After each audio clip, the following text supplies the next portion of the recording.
Aaron Sorkin is quite famous for all the fast, clever words and walks down the hallways. You may have seen his work, A Few Good Men, which is the story of New Zealand's 2019 World Cup campaign, or The Social Network, on how Harry Gurney handles Twitter abuse. But we're focusing on his TV shows, because for some reason he keeps mentioning cricket in, well, all of them. Okay, so the first part of this clip is obviously not quite about cricket. It seems to me if the event's over by 10, then I can be back here at 11. Yes, sir. And you know what that means? Yes, sir. You could watch the girls' softball game. Did you just snicker when you said that? No, sir. Yes, you did. Mr. President. Thanks, Lou. When you said girls' softball game, you snickered. No, sir. Yes, you snickered, as if to indicate there was something wrong with my wanting to see a girls' softball game live via satellite. Well, you seem pretty excited about it, sir. They're ready for you, Mr. President. Thanks, Phil. I am excited about it. Unless the age of university is different in the States than elsewhere, I'd assume that they meant to say women's softball. Now, I don't want to get too bogged down in this, but it is interesting to see a conversation about watching women's sport between two men and TV in this era. But they do move to cricket.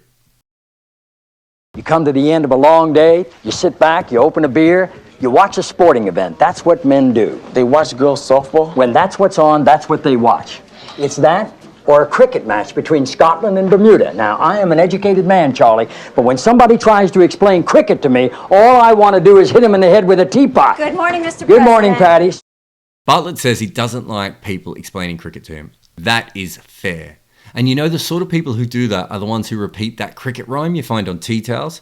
Although it's worth noting that Bartlett spends an inordinate amount of time explaining trivial things to people in the West Wing. But the second bit is even more interesting to me, because the game he talks about being broadcast is Bermuda versus Scotland. It's that or a cricket match between Scotland and Bermuda. I mean, what? Most fans know about Bermuda Cricket because of Dwayne Leverock's catch. And I personally think Bartlett would have enjoyed this. But that wasn't until 2007. This episode was released on the 3rd of January 2000. Now, at that stage, Scottish cricket historian Jake Perry has only found one game that they played against each other. And it was probably being played around the time that Sorkin wrote this script. But we're pretty sure it wasn't on TV. So unless Sorkin was in Malaysia, how on earth did he find out about this match? These aren't mainstream cricket nations, and I know this because I was at the last Bermuda-Scotland match during the World Cup qualifiers. So from a writing standpoint, this is a great pull. Both teams play enough cricket that it sounds vaguely correct, and at the time they were both struggling enough that you could kind of make a joke of it. I think it works. Now, there is a question of what was the higher level of competition, the women's college softball match or the men's cricket match. There are over 300 colleges in Division 1 of the NCAA Softball League, and both of the colleges mentioned had made the Women's College World Series at times, so I'm assuming neither are rubbish. Also, both events would have involved amateurs, but Scotland qualified for the World Cup from that tournament, and that's a real world event, not something just with the word world in it. Sports Night was essentially a behind-the-scenes look at a cable TV nightly sports program. It had cool stars. Anyway, there's a cricket episode. Yes. Yes. You're breaking up now. Hello? You're breaking up. Now you're not there at all. There's nobody there at all. Yet I'm still talking. All right. Oh, Dana. Yeah? I was just talking to a guy in Trinidad. When were you in Trinidad? No, I wasn't in Trinidad. The guy was in Trinidad. He was talking to me about a cricket match in New Delhi. But no, neither of us were in New Delhi. The cricket match was in New Delhi. The guy was in Trinidad. I was right here. Have you seen my shoes? What? I'm missing my shoes. Among other things, yes. Dana, seriously. The cricket player. It was incredible. What was incredible? I don't know. You don't know. I don't know anything about cricket. Brown suede heels. You really haven't seen them. No, I really haven't. You don't know anything about cricket. That's what I'm saying. Really? Yeah. Nothing. No. No information you can give me about my shoes? Dana, a very big sports story is happening. Jeremy, if a very big sports story was happening, we'd know it. We do know it. We just don't understand it. You don't understand it. You understand cricket? I know a little something. What? I know they drink tea. I think they do more than that. Didn't claim to be a student of the game. Natalie, do you know anything about cricket? I know they drink tea. Elliot? No. Kim, do you know anything about cricket? What's going on? Some guy in New Delhi just did something. What? Jeremy won't tell us. I honestly don't know, and I wouldn't have even brought it up, except whatever this guy did, it was huge. What'd he do? He took all 10 wickets in an inning. What does that mean? I don't know. Elliot, get on the international wire and get the play-by-play for Jeremy of this cricket match in Tripoli. Trinidad, and the cricket match was in New Delhi. I don't think it matters if the cricket match was at the Carnegie Deli. We're not going to know what the hell went on, but get it anyway. The guy's name is Chauncey St. John. What guy? The guy, the cricket player. His name is Chauncey St. John. Elliot, go. Got it. Dan, do you know anything about cricket? Ah, cricket. The game of the civilized sportsman. Do you know anything about it? No. You like it, though? What's not to like? They wear white, they drink tea. Guy in New Zealand got all 10 wickets. Wickets in New Delhi. This is an international news story. There are countries other than ours. Yes, there is, for instance, Belgium, to name but one. What's up? Please don't ask. Don't ask about what? Jeremy was on the phone with a man who was in Trinidad at the time who told him of a cricket player in New Delhi who got all 10 wickets in one inning. Thought I was going to blow it, didn't you? Yes, I did. This was pre-Scotland Bermuda, but again, Sorkin is all over the cricket map. The call is from Trinidad. The match is in New Delhi, and there is a joke about New Zealand. Essentially, Jeremy is trying to tell Dana about someone called Chauncey St. John, which does sound like a made-up West Indian cricketer's name, who took all 10 wickets. I know this kind of thing happens because I've received calls from US sports rooms when crazy things have happened in cricket before. There are also lots of jokes about tea. As a non-tea drinking cricketer, I find that weird, but also find it weird that as a non-tea drinker, I still have to stop for tea in a cricket game. This is from the World Observer. It says if you compared it to baseball, it'd be like pitching 3 perfect games on 3 consecutive days. Really? Alright, warning, we're going to have to get a bit baseball here. A perfect game in baseball means no hitters reach the base. It has happened 18 times, while one bowler taking all 10 wickets in a test has happened twice. But baseball has played 219,500 games, and we've only had 2,390 odd tests. The games are not exactly like for like. Baseball has 2 pitchers who can throw a perfect game in every match. There are 4 innings that a bowler could take all 10 wickets in a test. So in cricket, a 10-wicket haul happens every 4,780 chances. But the perfect game in baseball is only going to come around 1 in 24,388 opportunities. So it's not really like pitching 3 straight perfect games. It's probably more like throwing 4 straight no-hitters. Wait. No, not exactly. Why not exactly? It says the final 4 batters scored 16 runs. That doesn't sound good. Certainly doesn't sound perfect. Right. In baseball, if the final 4 batters scored 16 runs, it'd be hard to consider that perfect. Jeremy, I don't know how comfortable I am reporting a story I don't understand. It's not that hard to understand. There's a bowler, see, and there's a batsman. What's a bowler? I don't know. What's a batsman? I don't know. Well, keep it up. Hey, Hey, ask me my name. what's your name? Mr. Happy Guy. Rebecca? Flying back tonight, meet me after the show. Good. I love it when she meets me after the show. Here's something. Raj Khan edged a humble snorter to the slips, where Surarav Ganguly dived to his right to pick up a low snatch. The humble snorter went straight to the slips, and obviously the snatch was lower than it ordinarily is. Yes. I'm getting to the bottom of this. Keep me posted.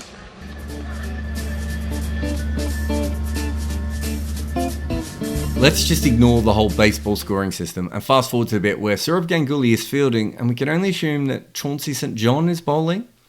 And there is a Raj Rajmani batting.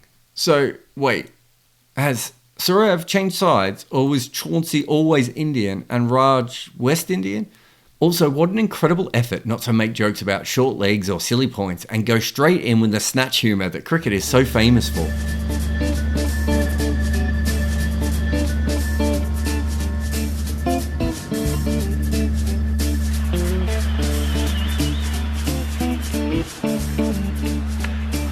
That is a spectacular play. You don't even know what you're looking at. Whoa, now I am really confused. What is this? A left-arm West Indian fast bowler?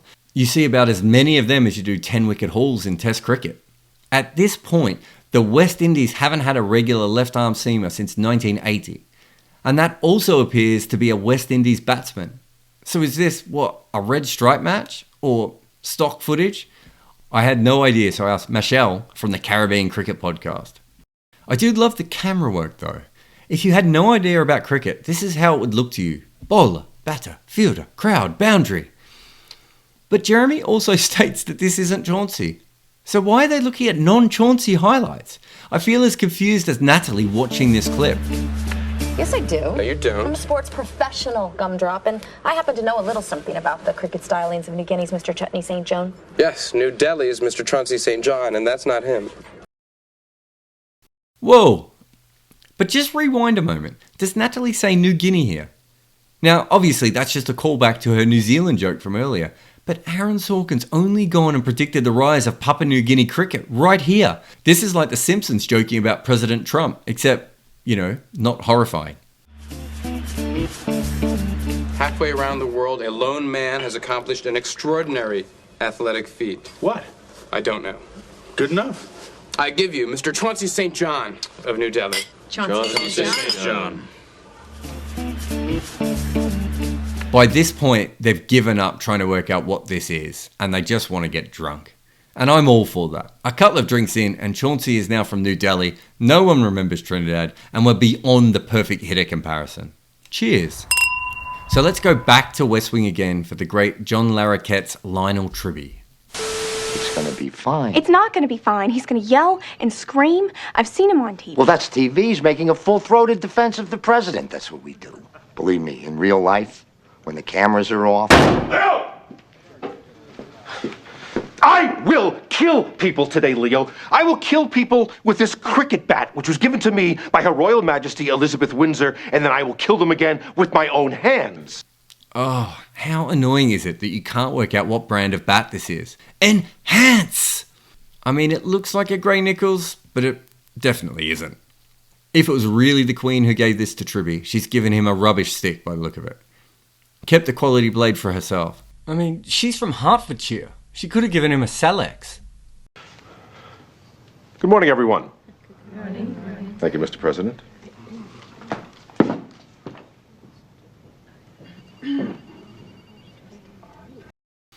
Okay, it's obviously just a prop bat.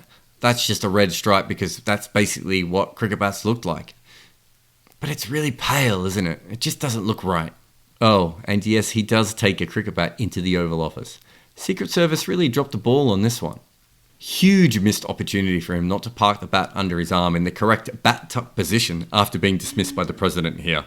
So this was Sorkin's least successful show, and it only lasted one season, and it took me an age just to track down the cricket reference. All right, tell them it's printing out downstairs. They're just going to have hard copies of the desk. There isn't time for cue cards. Got it. You got a game someplace? Cricket match in Bangalore.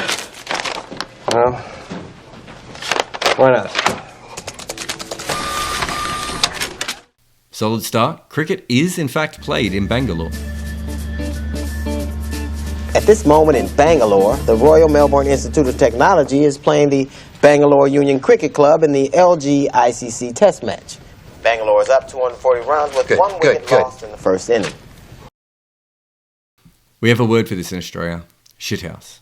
And that's appropriate because let's start with the Royal Melbourne Institute of Technology, which is a real place. We call it RMIT. And I know this because I once did a course there just because the guys who made Saw were film students. Anyway, they do have a cricket team. Here is their website. Now, do these look like people who could play in an LG ICC test match? I mean, they seem like lovely guys, but they are holding up a runners-up pennant with pride. Test cricketers, they are not. And there is no Bangalore Union Cricket Club. It's not a thing. Though there is one very similar, the Bangalore United Cricket Club. Rahul Dravid once played for them. I'm okay with that. That could be a typo. But what's clear is the Bangalore team is clearly much better than the RMIT side. Now I have the idea of Jigsaw laying a trap to dismiss Rahul Dravid that includes some elaborate machine that Dravid can only defeat by swinging across the line. Obviously this is not an ICC test, just because that's not a thing. Miss McDear? Yeah. Jack Rudolph? My boyfriend's calling me. Our network NPS. Hey, Jack. What the hell is going on over there? It's all under control. Plus, if you had any money on the Bangalore Union Cricket Club, then it's your lucky day. The Newsroom was Aaron Sorkin's cable news TV show. I've been thinking about this for a long time. Who is the most Sorkin cricketer ever? It would be simple to go Brearley, or perhaps the poet Jon Snow. Gavaskar and Steve Orr wrote their own books. Ed Cowan has a Sorkin reference in his Twitter profile. But if you really think about it, the most Sorkin cricketer ever would be Misbah-ul-Haq.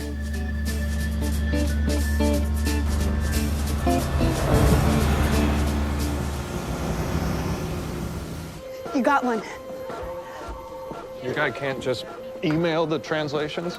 He doesn't like email. Why? I didn't follow up.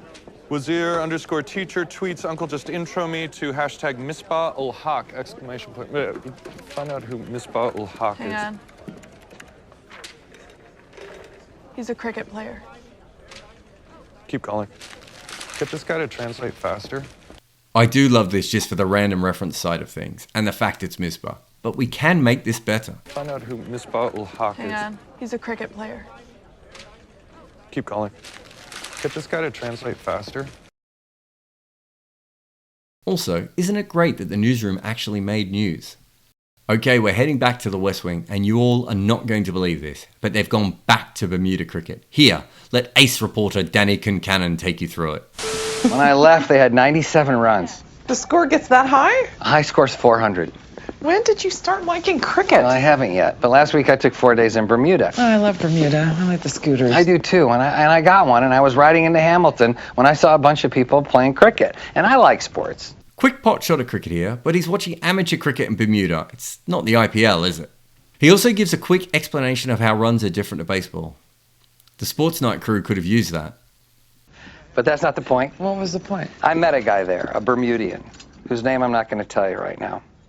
He was explaining the game to me. He's a cricket nut. He plays in a league. And he's a ramp signal agent in a small airstrip. He marshals planes as they're coming in. He was telling me a story to illustrate how much he loves cricket.